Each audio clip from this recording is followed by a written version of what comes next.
What you just saw were sex workers getting together in a church in Brussels, Belgium, to defend their rights.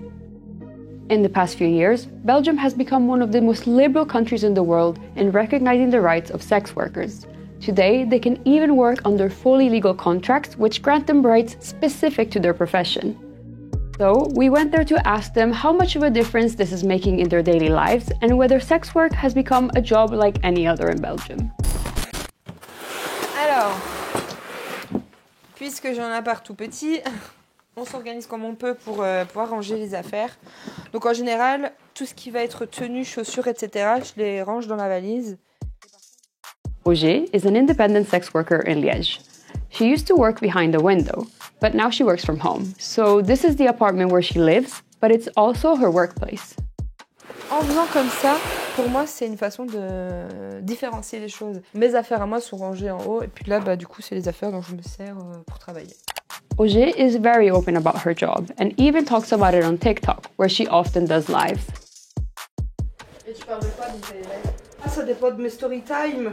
S'il m'est arrivé des trucs avec des clients et tout, je raconte. Je ne filme pas les clients. Je ne filme pas les rendez-vous, évidemment, parce que ça passerait pas sur TikTok. Moi, je suis déclarée en personne physique et ça fonctionne par trimestre. Donc, tous les trimestres, on doit payer nos cotisations. Alors, il n'y a aucune grille de prix imposée par personne. Donc, on peut tous et toutes mettre le prix qu'on veut. Comment est-ce que j'ai choisi mes prix ?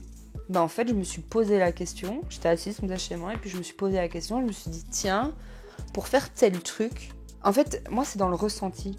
Je me suis dit, voilà, un rapport sexuel, pour autant de temps, tu ressens quel prix ?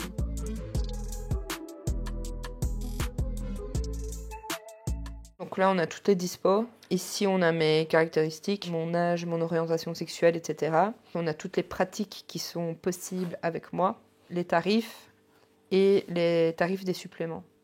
J'estime que je fais tout mon possible pour que toutes les informations soient déjà disponibles sur mon annonce. Donc tous ceux qui prennent pas le temps de lire, moi je prends pas la peine de répondre. Et donc là-dessus, je suis assez intransigeante. Le fait que je n'ai pas eu de problème vient aussi de là, du tri énorme que je fais.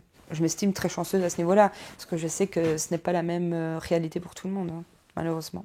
In Belgium, sex work was never formally illegal. It was always tolerated. But for a long time, it had no legal framework regulating the profession or any third parties tied to it. Avant la décrime, c'était aussi ça un peu tout le poison de la situation, c'est qu'on devait payer des taxes et se déclarer sans être reconnu. Quiconque facilitait en gros le travail du sexe était pénalisé. Donc si une banque acceptait de nous ouvrir un compte bancaire, elle était prise en porte-à-faux. Si un hôtel acceptait qu'on reçoive dans une chambre, ils étaient pénalisés. Other European countries like the Netherlands, Germany and Austria had already legalized and regulated sex work. Belgium joined them in 2022 when it completely decriminalized the profession. In 2024, this was complemented by a law allowing sex workers to work under contract. This gave sex workers access to benefits like unemployment, health insurance, maternity leave, and retirement. But it also guarantees 5 rights that are specifically formulated for sex workers, including the right to refuse a client or a sexual practice. In terms of labor law, Belgium has taken a step further compared to its European neighbors, and that's in great part thanks to sex worker rights organizations who strongly mobilized throughout the process of decriminalization. So, we wanted to hear what they had to say. We met them at an event held in a church in Brussels on the 2nd of June 2025. On that day, 50 years ago, sex workers occupied the Saint-Nizier Church in Lyon to protest for more rights. 80 respectueuses lyonnaises protestant contre la répression dont elles estiment être l'objet de la part de tous les services de police occupent depuis ce matin l'église Saint-Nizier au cœur même de la cité. The event was commemorated in Brussels as well as many other European cities like Berlin, Barcelona and Warsaw. The 1975 occupation marks the start of sex worker activism. Les prostituées sont restées presque 10 jours dans cette église. Today, despite recent wins, their fight still continues.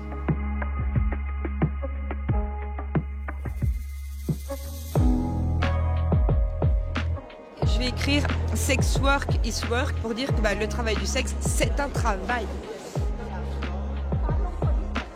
On peut avoir des avancées législatives, ça n'empêche que sur le terrain, ça n'infuse pas aussi vite et que ça reste très compliqué puisque la stigmatisation reste la norme finalement sur ces questions-là et que la majorité des travailleuses du sexe sont obligées en fait de vivre à visage caché. Parce qu'en général, quand l'activité se sait, à quoi on s'expose? À du rejet familial, on s'expose à des difficultés en fait dans tous les domaines de la vie, que ce soit pour ouvrir un compte bancaire, pour accéder à un logement.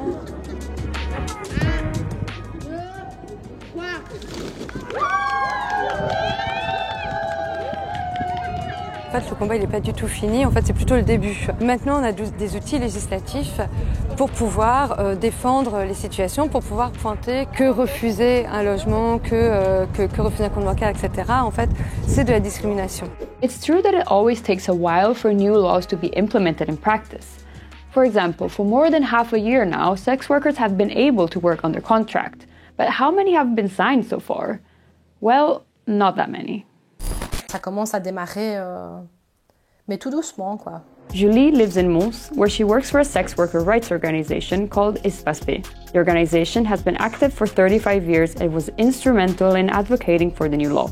J'ai plusieurs filles dans un bar de la région qui sont passées sous contrat de travail salarié travail du sexe, quoi. Maintenant, les employeurs doivent se mettre en ordre, auquel cas il va y avoir des contrôles d'office. Si les employeurs se mettent à jour, les employés se mettent à jour aussi. By design, contracts only work for people who have an employer, meaning they're mostly used in controlled settings like bars or massage parlors. But that is far from representing all sex workers' situations, partly because some choose to stay independent, and partly because some cannot be protected even by the current legal framework. For example, that's the case of people who are undocumented or people who are victims of human trafficking. Because so much of sex work still happens under the radar, it's difficult to estimate just how many sex workers there are in the country.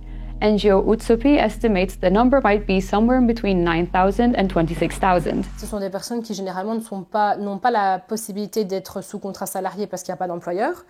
Et c'est des personnes qui travaillent de façon très cachée parce que c'est pas déclaré. Beaucoup de personnes étrangères, voilà. Il y a vraiment une volonté de ne pas faire de vagues, de ne pas se rendre visible. On top of that, despite recent advancements, it's still hard to give sex workers the same rights everywhere in the country, because different regions can apply their own regulations when it comes to things like where sex work can be advertised or how clients can be solicited. This is very visible when it comes to window work, for example. In the capital, the road which has traditionally housed many sex worker windows is still very active. In Liège, this is less the case, and in Mons. Voilà, donc ici on rentre dans la rue de Boussu. Et comme vous pouvez le remarquer, voilà, donc ça par exemple c'est des anciennes vitrines. Tout ça, wow. Hop, là aussi. Les vitrines ont disparu il y a déjà quelques années suite à un règlement de police qui demandait à ce qu'il n'y ait plus de signes extérieurs de travail qui annoncent du travail du sexe. En fait, ça c'est vraiment propre à chaque ville. Chaque ville a son règlement communal et règlement de police qui organise ce qui est autorisé en termes d'organisation de lieux de prostitution. Il ne faut pas banaliser non plus le fait que ça reste un métier particulier qui n'est pas forcément facile au quotidien. Mais par contre, ce qu'il faut mettre en avant, c'est qu'on n'est pas que devant des pauvres filles qui subissent le travail. Pour moi, ce n'est pas le travail du sexe qui rend la situation précaire, c'est tout ce qu'il y a autour. C'est les violences institutionnelles, c'est les violences sociétales. It's also important to note that not all sex workers' rights organizations have the same approach. Compared to Utsopi and Espace B, other organizations are even opposed to the new laws. Izala is one such organization. According to them, the new laws normalize the exploitation of women's bodies, and Belgians should instead turn to a model that penalizes clients, like in Sweden or France. Le travail du sexe est là depuis toujours, et donc c'est pas forcément en lui donnant des droits qu'on va le rendre, genre tout le monde va se dire « Ah ben maintenant qu'il y a des droits, ben moi je veux devenir TDS ». Mais absolument pas. Mais par contre, pour celles qui sont dans le milieu, c'est quand même une porte ouverte vers le fait de les reconnaître et de leur laisser la possibilité à un moment donné d'avoir accès à quelque chose dont elles n'avaient pas accès auparavant.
Bye.